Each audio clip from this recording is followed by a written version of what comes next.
Такий гарний сніг випав, так багато. Ціле озеро засипало.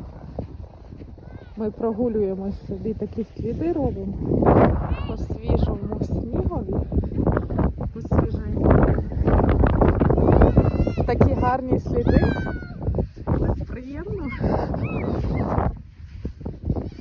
Можна щось намалювати і написати. Супер. Він такий легкий. Там хокей грають, може вам видно. Сонце світить трошки.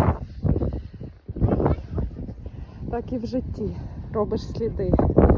Завжди стараєшся, щоб вони були прекрасними, хорошими, з любов'ю.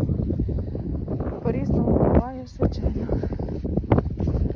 Ось так. Гарного всім бажаємо вечора і часу.